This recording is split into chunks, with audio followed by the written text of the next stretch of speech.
Montana Territory, spring of 1877. The wind swept hard across the open plain, bending the tall grass flat as the rider appeared over the ridge, hat low, dust rising behind his horse's hooves.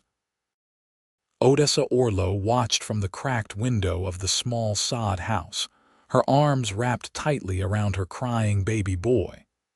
Her husband had been buried just 2 days ago beneath the cottonwood tree out back, and the ache in her chest had not let up since. She did not know the man on the horse. He slowed as he approached, dismounted with practiced ease, and led his bay mare forward with one hand on the reins. He had the look of someone who had seen too many miles sun-dark skin, sharp jaw, and shoulders that bore weight even when empty. He paused a few yards away, eyes scanning her home, then settling on her through the window. She opened the door slowly, holding her son close. "I do not need anything," she said before he could speak. "Yes, ma'am," he replied, voice low and calm. "But maybe I do," she blinked, confused. "I was riding through," he added, removing his hat. "Name's Archer Kline, cattleman out of Sweetgrass Hills. I saw the smoke, figured someone might need help." Odessa stared at him. Her dark hair was tied back in a loose braid, and her dress was stained with dirt and milk. Her boy, Trevor, whimpered softly against her shoulder. "My husband's dead," she said flatly. "Shot by a man who thought he could take our land because we had no neighbors." Archer's jaw tensed. "Did they take anything else?" "No, just left him there." "I buried him myself." Her voice broke, and she turned her face so he would not see the tears. He waited, respectful silence between them. Then he said, "You got water?" "From the creek, half a mile north." "I'll see if I can patch your roof. It looks like it is sagging on the right." "Rain'll come soon." "I did not ask you to stay," she said, but her voice had softened. "You did not have to." He stayed. That evening he chopped firewood, fixed the front door hinge, and lit the cookstove properly. Odessa fed Trevor mashed oats and set him down in the cradle her husband had built. She and Archer ate in silence, sitting across from each other at the rough kitchen table. "Where is your family?" she asked after a while. "Gone," he said. "Lost my brother in the war. Parents died before that. Been riding alone ever since." She nodded, understanding the emptiness in that. "Why are you really here?" she asked, watching him closely. He looked over at Trevor, who had fallen asleep, his tiny fist curled against his cheek. "Because no child should grow up without someone to stand between him and the world." He looked back at her. "And because when I saw you standing in that doorway, I thought maybe I am not meant to ride alone anymore." She did not have an answer for that. Not yet. That night she let him sleep in the barn. Come morning he was already outside, mending the fence line with quiet determination. Odessa stepped onto the porch, Trevor in her arms. The sun was rising behind the hills, casting pale gold against the trees. "You do not have to do this," she said. "I know." He kept working. Days passed. Then a week. Archer never asked for anything. He just stayed. Odessa watched him grow close to Trevor, how he would carry him on one hip while drawing water, how he bounced him gently while walking the field. Trevor laughed for the first time in days when Archer made a silly face, and Odessa felt something shift in her chest. One evening, as thunder rolled in the distance, Odessa stood beside Archer at the fence line, watching the clouds build. "I do not know what I am doing," she said quietly. "No one does," he replied. "We just keep doing it anyway." She nodded. The wind blew her hair loose. Archer looked down at her, his eyes steady. "I will be there for his first words," he said, "and his first steps." Her breath caught. "I mean it, Odessa." She looked up at him, the grief and weariness in her face slowly giving way to something else. "Why?" "Because you should not have to do this alone, and because I want to." She reached for his hand, fingers brushing his. Not a kiss, not yet, but something real. That night, she did not ask him to sleep in the barn. The mornings were colder now. Odessa wrapped Trevor in the wool blanket Archer had brought in from his saddlebag, one she hadn't asked for but hadn't returned. The boy's breath came in soft puffs as he slept, his fingers curled around the edge of her dress. She hadn't moved from the rocker by the hearth since before dawn. Outside, Archer's boots moved over frost-hardened ground. He was hauling stones from the creek, stacking them along the north side of the house where the earth had begun to dry and pull away. She watched him through the slats of the shutters, the way he paused every so often to stretch his back, then kept going. When he came in near midday, he carried a rabbit over his shoulder and didn't speak until he'd hung it from a hook by the door. "There's a tanner's camp down near Fort Benton," he said, voice low. "Might be worth taking the hides down next week. Could fetch you some coin." She set the kettle on the stove. "I've no horse." "I've two." He bent to unlace his boots. "We could ride out together if you'd want. I know the trail." She poured hot water into a tin basin. "You don't owe me that." "I don't owe you anything," he said, standing again. "But I want you to have choices. A woman ought to have her own say, not live quiet because her world's gone small." Odessa's fingers stilled over the basin edge. "It's not that I don't want to go. I just haven't been farther than the trading post in months. I wouldn't know where to start." Archer leaned against the doorframe, arms folded. "Then we make a plan, one thing at a time." That night she laid Trevor down early and stepped out onto the porch. The stars were sharp above, wind stirring the long grass. Archer stood by the gate, one hand resting on the fence rail, his coat open to the cold. She crossed the yard and stopped beside him, silent for a long moment. "When you said you'd be there," she began, then stopped herself. He turned his head but didn't speak. "You meant it, about his first words, his steps." "I did." She studied his face in the moonlight. There was something quiet in him, not softness exactly, but steadiness, like the way the earth holds when everything else shifts. "Why this place?" "You could have ridden on." "I've been riding a long time," he said, "and I rode past a lot of places, but none of them felt like they were waiting for me." The wind moved her skirt against her legs. "I don't know how to do this again," she whispered. "Not with someone new. Not with the way I still break apart when it's quiet." "I'm not asking you to forget who you were, or who he was," Archer said. "I'm only saying I'll be here when you're ready to start again." She looked down at her hands, then up at the house. The light from the hearth flickered inside, casting shadows across the cradle. "I don't want him to feel alone," she said, nodding toward the window. Archer's voice was steady. "He won't. They didn't touch, not yet." But she stayed beside him until the cold sent them both back inside, where Trevor stirred in his sleep and the fire burned low. By the next morning, Odessa had taken her sewing out of the chest again. She hadn't stitched anything new since the burial. But now, with the rabbit meat salted and the hide stretched taut across the drying board, she found her fingers moving with purpose. Archer returned from the creek with a small stack of willow branches, dirt still clinging to the roots. "Something for the corral?" she asked. "A cradle frame," he said simply. She looked up, startled.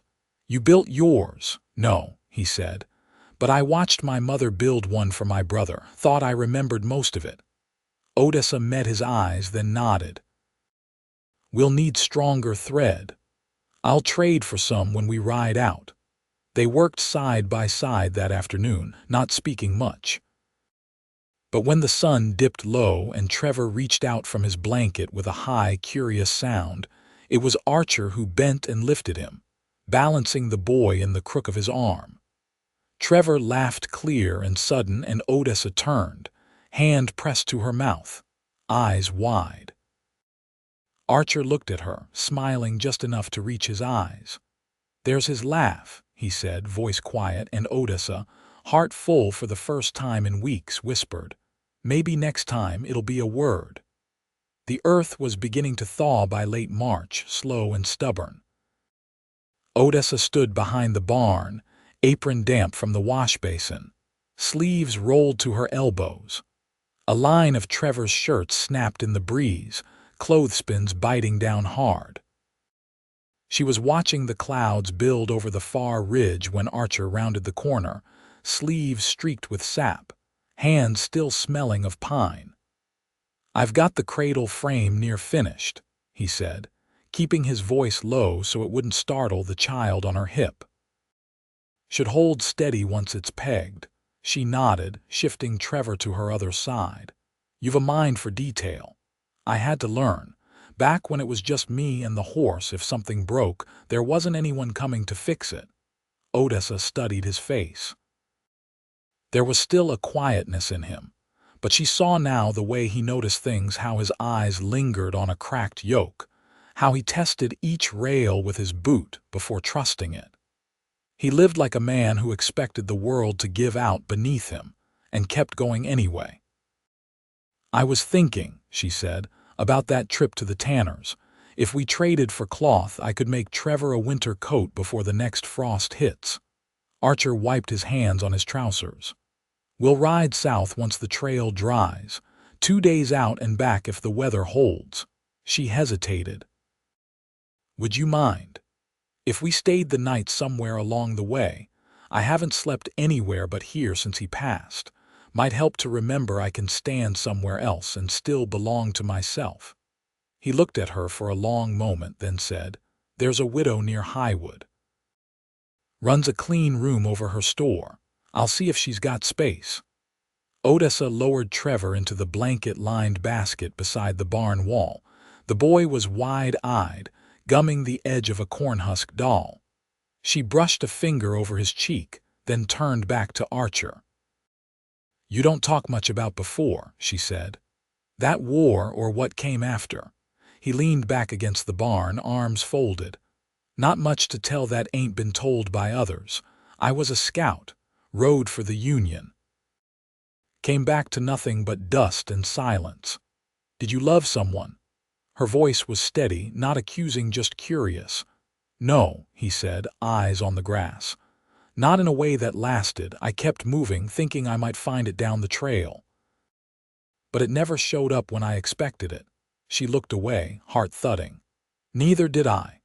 Trevor let out a soft coo, and she leaned down to lift him again. Archer watched her hands, how gently they moved, how sure. "He cries less now," he said. "He listens more," she answered. At dusk, Archer lit the lantern inside, and she followed him in with Trevor swaddled against her chest. The table was set with boiled potatoes and the dried venison she'd soaked all afternoon. They ate without ceremony, forks scraping softly against the tin plates. After the meal, Archer stood and pulled something from his coat pocket. A small wooden horse, its edges rough but carved with care. He set it beside Trevor's basket without a word. Odessa stared at it, her breath catching in her chest. "You made that?" "It ain't much," he said, suddenly unsure. "It's more than I've had from anyone in a long time." Trevor reached for it, fingers fumbling over the leg of the horse. His eyes lit, and a small, surprised sound escaped him. Odessa looked up sharply. "Did you hear that?" Archer nodded, his face still. "He's trying." She crouched beside the basket, brushing Trevor's hair back from his face.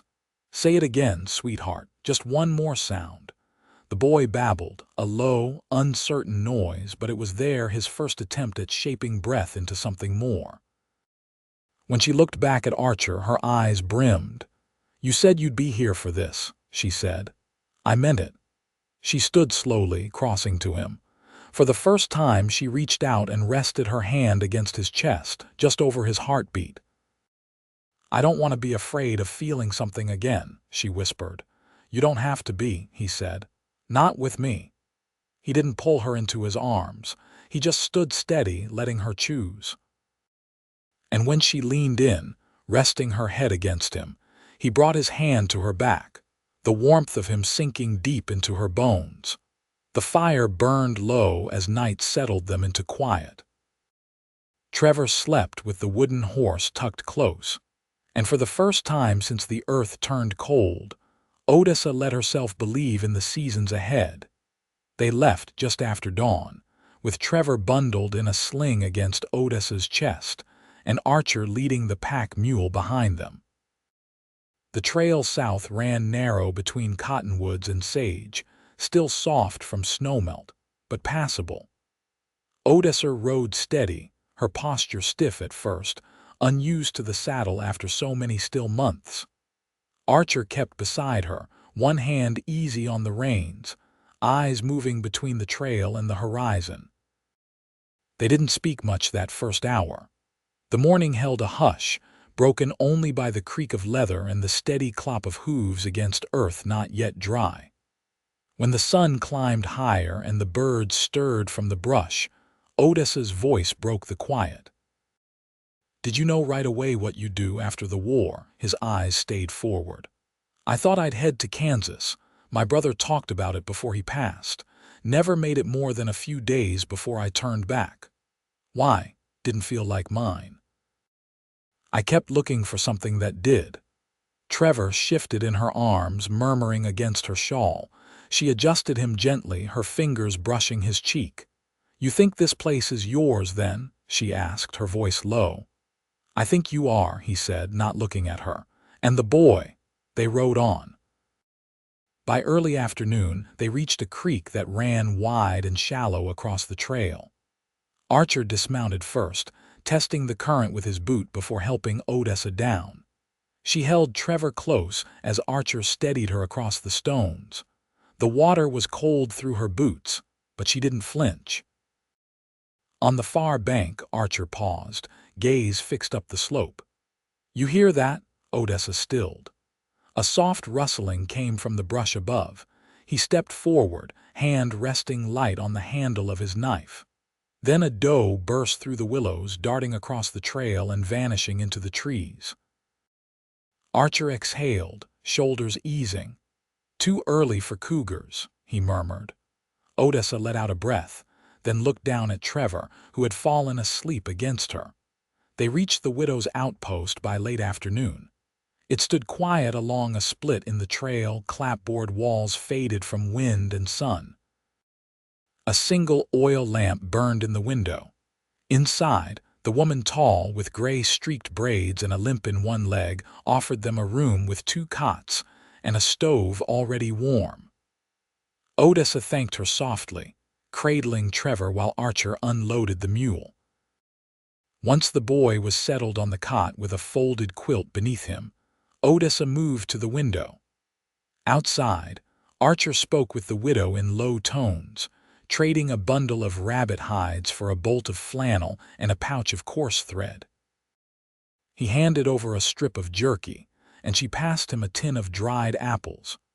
Odessa turned back to the room, her gaze tracing the plain walls and the ash bucket by the stove. She removed her shawl, folding it over a chair, then sat beside Trevor and tucked the quilt higher beneath his chin. When Archer came in, he set the supplies on the table and removed his hat, brushing a hand through his hair. "She said the spring floods were worse this year," he said. "Took out half the bridge near Judith." "We'll ride the ridge trail back," Odessa answered. "It won't flood as high." He nodded. "She asked if you were my wife." Odessa blinked. "What did you say?" "I said not yet." Heat bloomed in her cheeks. She looked down, hands folded in her lap. "I didn't mean to put that on you," he said, voice gentler now. "Only that I'm not going anywhere." She stood slowly, moving toward him. There wasn't much space between the table and the stove, but she stopped close enough for the air to shift between them. "I don't want to be spoken for." Her voice was quiet but firm. "But I want to be chosen, every day, even the hard ones." "I'll choose you," he said, without hesitation. "Even on the days you can't speak, even when the trail gets mean." She reached up, fingers brushing his cheek. "You said you'd be there for the first steps. I will, and when they're mine, not just his."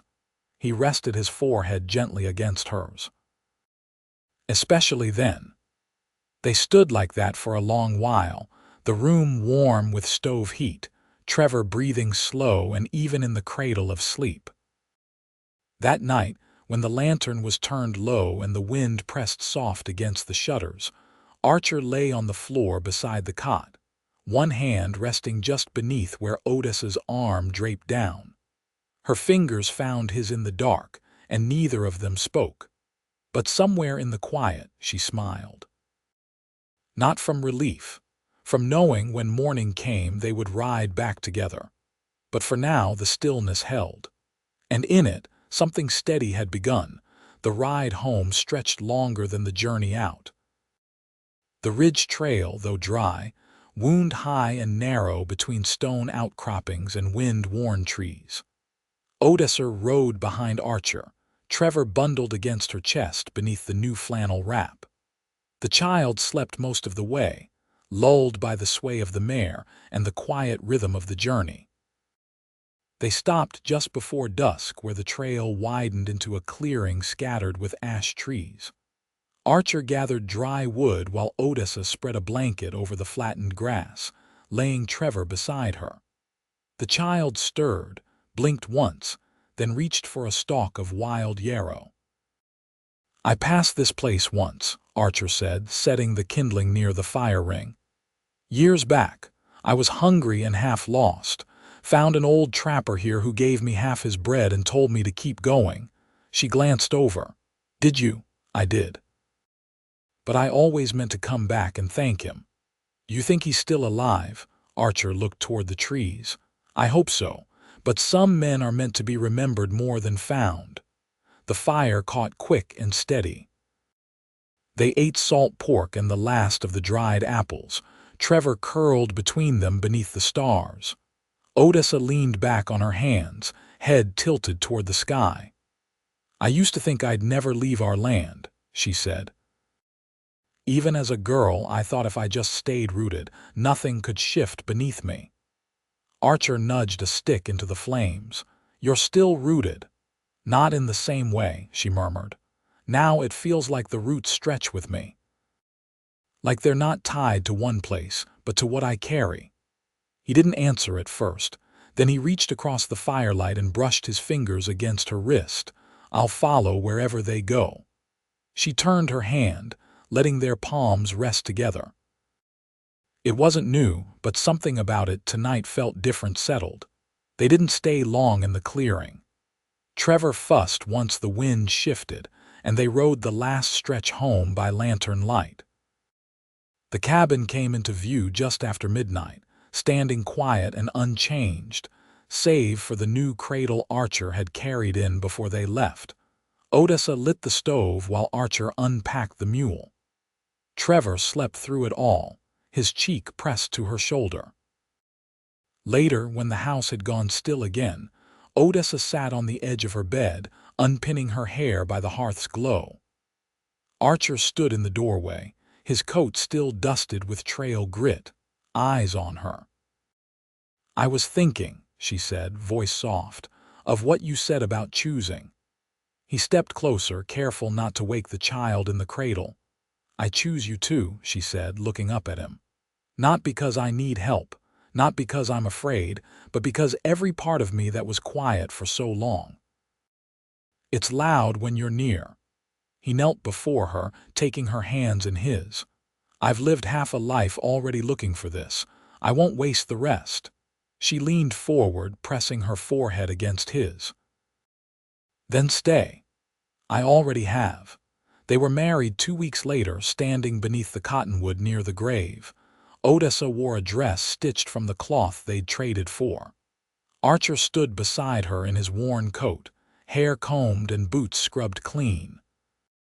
A traveling preacher from Fort Benton read the vows, his voice lost now and then to the wind. Afterward, they shared bread and dried berries in the yard.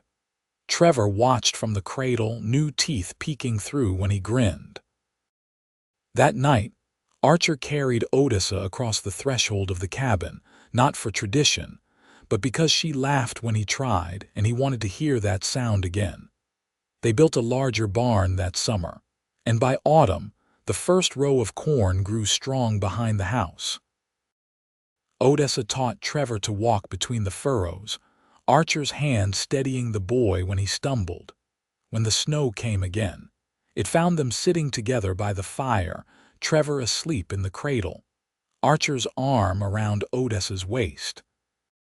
And when spring returned, it brought with it the sound of a woman's voice singing softly as she sewed by the window, a man's quiet laughter as he carved new toys from pine, and the steady pulse of a life built not from what they lost, but from all they had found in each other.